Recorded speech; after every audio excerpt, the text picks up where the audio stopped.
Hello, beautiful family. Let's take a deep breath because today's topic is a little bit tricky, and it's something that has been very tender in my own life, and it's something that keeps coming up with all of my clients recently. And then last night I watched a movie that many of you have probably heard about, is the Bikram movie about, it's called Yoga, I think, Guru and Predator. And I thought, I really got to do this video on the Predator Energy, and because it's coming up so much, and what my view is on it and how I've dealt with it. And it's kind of a snaky, manipulative, kind of crazy energy that we deal with, and it's very high in the field right now. And I'm just going to take a deep breath because the perpetrator energy, it's an ego addiction, and it is otherwise known as the villain, the predator, the perpetrator, the manipulator, the narcissist. I wrote a couple notes, so I'm just going to keep myself on track here. It's a deep subject, and I wanted to share it because it's coming up so much. This energy feeds on power, right? The predator, the manipulator, the villain, it feeds on power. And as a light worker, I feel like it's been a huge teacher for me in terms of becoming the healer and the light worker. So there is a positive aspect to the energy as contrast, but let me go backtrack and just kind of talk about it a little bit here. So you have the roles of the victim and the role of the villain. And so anytime there's a villain, right, they're perpetrating and they're manipulating, there's a victim.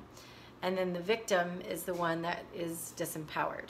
I have played the victim many, many, many times in my life as relates to the perpetrator energy, through the example of narcissism, through the example of sexual abuse. And I really come to understand the victim and the villain. This energy wants you to give it power. So the more you feed into being the victim or being disempowered, the more of your energy, your power, is going over to the villain. How I've dealt with the energy in the past is I really thought that I could change the energy. I would engage in it. I would further engage with this energy to speak logic to it. What I found is that there is not the same framework for logic, and there's not the same moral code as the code that I have of ethics. So I found myself with this perpetrator energy wanting to defend myself and to fight back and to justify and to be right. Yet in all of these moments, I found myself creating the same type of energy that's saying I'm better, I'm best, I'm right, acknowledge me. And in each moment of those times would recognize that I was actually trying to reclaim my internal power, but also trying to claim power over the other, which then actually is feeding its villain energy. It's feeding the villain. It's feeding it more energy, and it's further victimizing my own being. So the example I have written down is parasites. If you have parasites in your body, you don't feed the parasites more energy of toxic foods, sugar, and all the things that feed the parasites. Even though in your body you're having cravings, and you're like, well, I have cravings, so I should feed myself these things, more sugar, more, but that's feeding the parasites. So the way that you get rid of parasites is you eat living foods, things that are filled with prana, things that are filled with light, raw foods, for example. And so you're changing the toxic environment in which the parasites actually live. And by changing the environment, there's nothing for them to feed off of. So the perpetrator villain energy is the same, it's the same energy. It's the same energy as the parasitic energy. And so there's no there's nothing really that you can say necessarily to change that. So how do I deal with the energy now? This is what I've been writing. To not allow your energy to leak toward it. To not allow your energy to leak toward it, to feed it. Because it has this different framework of understanding, because it's more manipulative energy, and it's kind of this snake-like energy that can change. The best course of action that I've found, that I've written down here, is to really recognize that energy as the pained, wounded inner child. The pained, wounded inner child, because that energy was created through pain. So it's got its own set of circumstances and pain body. And when you start to see something as the pained, wounded inner child, you can actually start to empathize and have compassion for it. Doesn't mean you're justifying that energy. It doesn't mean that what they did was right for you. It doesn't mean that it wasn't really shitty, you know? But what it allows you to do is create compassion for yourself. And what I was talking about earlier, to create contrast, to understand that as a light worker, is not the realm that you wish to play in. And as you grow, you don't want to be the victim. You want to gain your power back. You want to reclaim your power. And so to reclaim your power is to pull the tendrils of energy away from those energies, to actually reel your energy back in. It asks you to create stronger personal boundaries, to really create like a force field around your body, an energetic field, and a container, and to know, like, this is what feels right for me, and that is not it.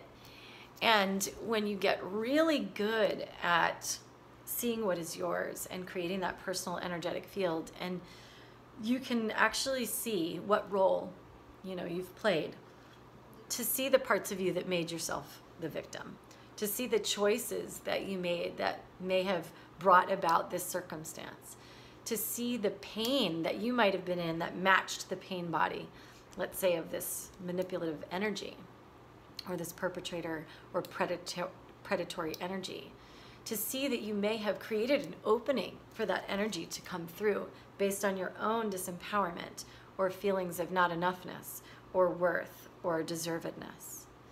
And so you can start to actually see or feel or understand, have compassion for, empathize with the pieces of you that were in choice around creating that dynamic of victim-villain.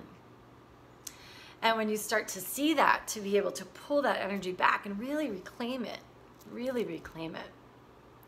Now, the teaching, as I was saying, is to really embody a deeper sense of morality and ethics and light within yourself, and to hold yourself in that light, to create a sense of understanding of who you really are.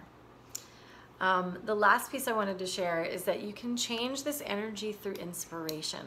Can change this energy through inspiration.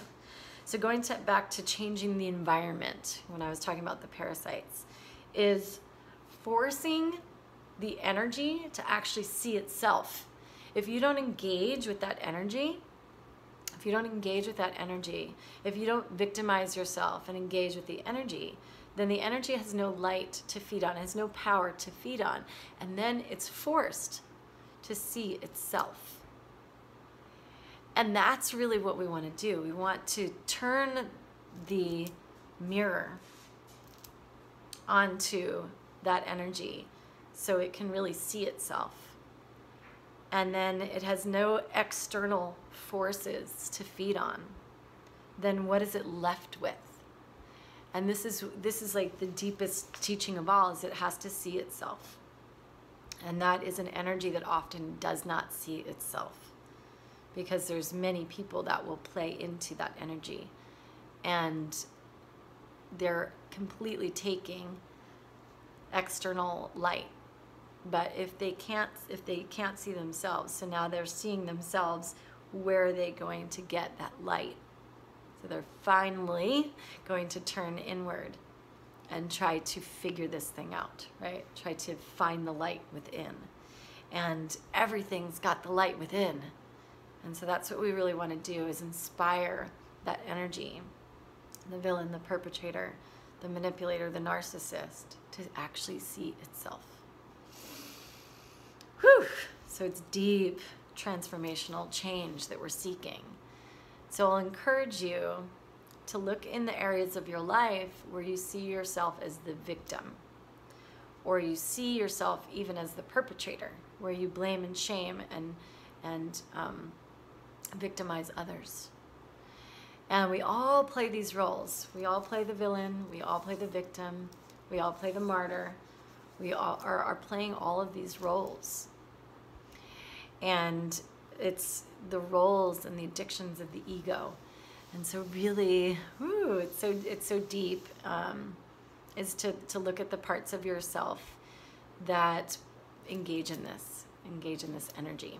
And let me know what your thoughts are about this, because it's a big topic. It's kind of been a topic that's been out on the world stage for a while. But can we transmute it? Can we change it to light? We are light workers and we are needed. And so I wanted to get really good feedback from other people around this. And that's my take on it at this moment. Wanted to bring it up. So thank you for listening. Namaste.